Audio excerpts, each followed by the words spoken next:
Job Vlog.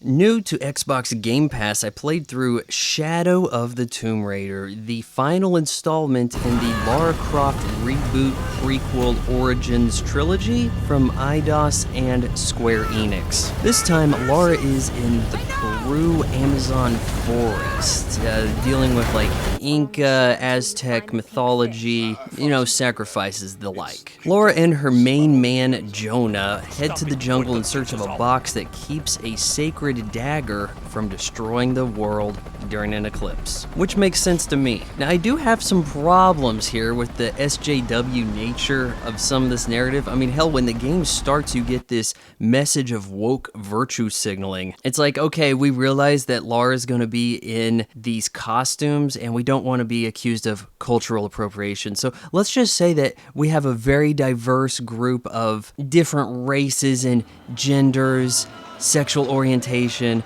working on this game. And one of the locations you will come across in the jungle, one of the workers complains about not making a living wage. These things aside, I found this game quite enjoyable. Camilla Luddington does a hell of a job as Lara Croft in her third outing. She does both the voice work and the motion capture, explaining to you the various artifacts she finds and kicking ass. Now look, I realize some of you may be down on the physique of Lara Croft, but you can easily swap out OG Tomb Raider skins, restoring Lara's boobs and making cutscenes awkward and hilarious.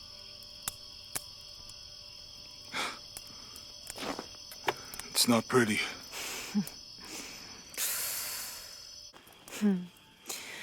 Thank you. Lara's a tougher Tomb Raider this time around. She's not leveling up some basic gear. And this isn't a glorified ropes course like the 2013 game. Controlling Lara is a breeze, but you do feel like you are actually partaking in this adventure. I like the rappelling and some of the intense danger with a changing environment. These chase sequences are thrilling and challenging. Achievements/trophies have a tongue-in-cheek vibe. Names like I Believe Hakeem Fly and First Blood for whenever you cover yourself in mud and stick to a wall and then you knife a guy, yeah. With each passing game, the sense of adventure has kicked up. Picking locks is no longer a mini-game. Your big bad in the jungle this time is the Jaguar. Don't say Jaguar, or well, how does Lara say it? Like Jaguar? Conversing with townspeople and actively participating in their side quests makes this one of, dare I say, the best action RPGs I've played this generation. Shadow of the Tomb Raider represents the finale of a rebooted Lara Croft origin story. The story ties up loose ends and gets Lara in motion to be the queen of adventure gaming, though honestly seemed to me like Rise of the Tomb Raider accomplished as much, having taken Lara from survivor to willful adventurer. I did achieve 100% completion of this game, barring the DLC, and I do not recommend your first playthrough being on Deadly Obsession, which is the highest difficulty. It removes Lara's survival instincts as well as checkpoints, and that seems to make her less of an effective Tomb Raider. I mean, look, if you play Halo with no aim assist whatsoever, doesn't that make you less like Master Chief? In Shadow of the Tomb Raider, Deadly Obsession is this game's all skulls mode, and it turns those exciting chase sequences into one-hit gotcha death traps, akin to Dragon's Lair. You can get killed by a gotcha moment an hour into a mission, and you'll start over at your last base camp. It's brutal AF. But my Deadly Obsession run took me probably 4 hours to get through because I was familiar with the main quest. Yes, the Trinity forces that have plagued her since the start of this trilogy are now dispatched, I believe. I mean, you seem to have come across the Grand Leader, and he's got this cult going, and, oh, well, you have to sneak in, infiltrate, so you put on the costume, and what's this shit about Lara getting by with the secret password? I mean, come on, if your guards can't hear the British accent and be like, do we have any British accent people on the team? No, we don't. It must be Lara Croft, the chick we're looking for.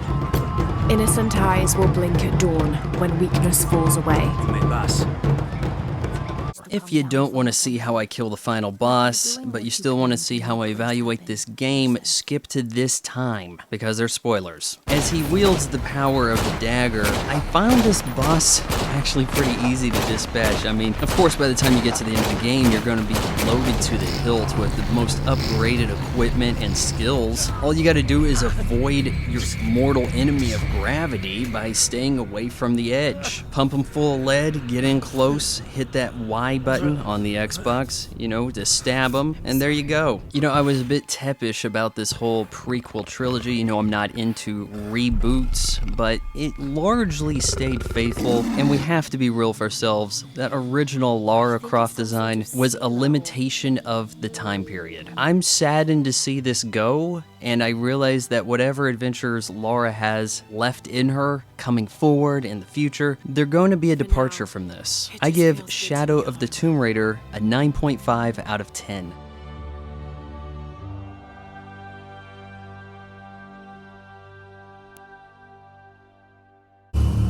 Fuck you, Rock! Like, comment, share, follow, subscribe. Vaughan Jog Vlog is made possible by your support on Patreon. Patreon.com/Vaughan Fry. Because f*** Google.